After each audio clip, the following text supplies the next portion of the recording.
ایک سوال جس کا میں کبھی جواب نہ دے پایا۔ صاحب کا کہنا ہے کہ مجھے ایک چوڑیاں بیچنے والی لڑکی سے محبت ہو گئی۔ ہم کبھی کبھار ملا کرتے تھے، لیکن مجھے اس کی عادت بہت اچھی لگتی تھی کہ وہ جب بھی کہیں جاتی تو میرے لیے کوئی نہ کوئی تحفہ ضرور لے کے آتی تھی۔ ایک دن ہم ملے تو مجھے کہنے لگی میرے نال شادی کر سیں۔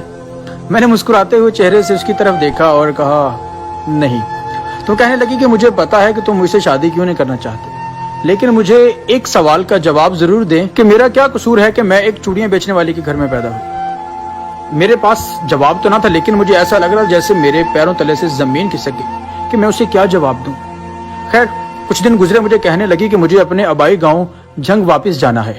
تو میں نے بلا جھجک کہا کہ ٹھیک ہے، تم چلی جانا جب جانا ہوا۔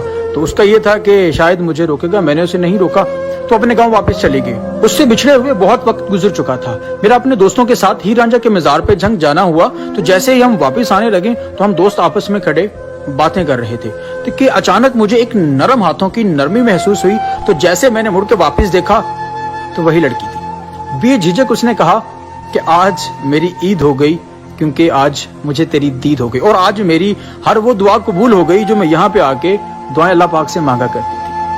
اس کی سہیلیوں کے کہنے پہ مجھے پتا چلا کہ یہاں پہ آ کے ہر روز یہی دعا کیا کرتی تھی کہ یا اللہ مجھے اس کا دیدار کروا دے، مجھے اس کا دیدار کروا دے۔ اور وہ اتنی بے تحاشا خوش تھی کہ جیسے اس کی خوشی کا کوئی ٹھکانہ نہیں تھا۔ ہم جب واپس جانے لگے تو اس نے ایک بات کا اصرار کیا کہ اب تم جب یہاں تک آ چکے ہو تو اب میرے ساتھ میرے آبائی گاؤں ضرور چلو۔ میرے بارہا منع کرنے پر وہ لڑکی بضد ہو گئی کہ نہیں نہیں، تم یہاں تک آئے ہو، میرے ساتھ میرے آبائی گاؤں ضرور چلو۔ خیر دوستوں نے بھی کہا کہ چلیں اب یہاں تک آ گئے ہیں تو اس کے ساتھ چلتے ہیں۔ بالآخر ہم نے اس کے گاؤں جانے کی حامی بھر دی۔ جب ہم نے حامی بھری تو اس نے پیار بھری نگاہوں سے میری آنکھوں میں آنکھیں ڈال کر ایک سوال کیا کہ مجھے آج تو اس بات کا جواب دے دے کہ اس میں میرا کیا قصور ہے کہ میں ایک چوڑیاں بیچنے والے کے گھر میں پیدا ہوئی۔ ہمیشہ کی طرح میرے پاس اس کے سوال کا کوئی جواب نہ تھا۔ میں نے اس کی طرف پیار بھری نگاہوں سے دیکھا اور کہا کہ چلو تمہارے گاؤں چلتے ہیں۔ وہ بھاگ کے گاڑی کی فرنٹ سیٹ پہ ایسے بیٹھی کہ جیسے اسے دنیا کی ہر چیز مل گئی ہو۔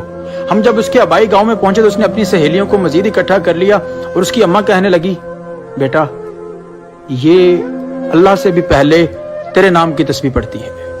میرے پاؤں جس طرح کے لڑکھڑا گئے ہوں کہ یا اللہ میں تیرا گناہ گار تو نہیں ہو گیا کہ کوئی ایسا بندہ بھی ہے تو اس سے پہلے جو میرا نام لیتا ہے۔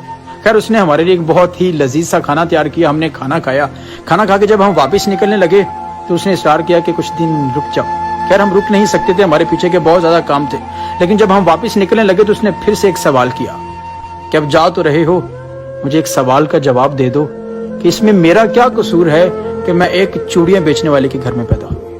اور یہ بندہ کیا جواب دیتا جو اس کے بارہا پوچھنے پر اسے کوئی جواب نہ دے سکا تھا۔ بالآخر میں واپس آ گیا۔ کچھ وقت گزرا تو مجھے اس کی کمی محسوس ہونے لگی۔ مجھے اس کی یاد آئی تو میں اس کے گاؤں جھنگ چلا گیا۔ جب وہاں پہنچا تو مجھے کہیں دیکھنے پر وہ ملی نہیں۔ اس کی ماں سے اور اس کی سہیلیوں سے میری بات چیت ہوئی تو انہوں نے کہا کہ جب تم یہاں سے چلے گئے تھے تو اس نے کھانا پینا چھوڑ دیا تھا، وہ بہت بیمار ہو چکی تھی۔ بالآخر ایک دن ایسا آیا کہ وہ اس دنیا سے چلی گئی، لیکن وہ جاتے جاتے ایک سوال چھوڑ گئی کہ جب وہ آئے تو اسے ایک سوال ضرور کرنا کہ اس میں میرا کیا قصور تھا کہ میں ایک چوڑیاں بیچنے والے کے گھر میں پیدا ہوئی۔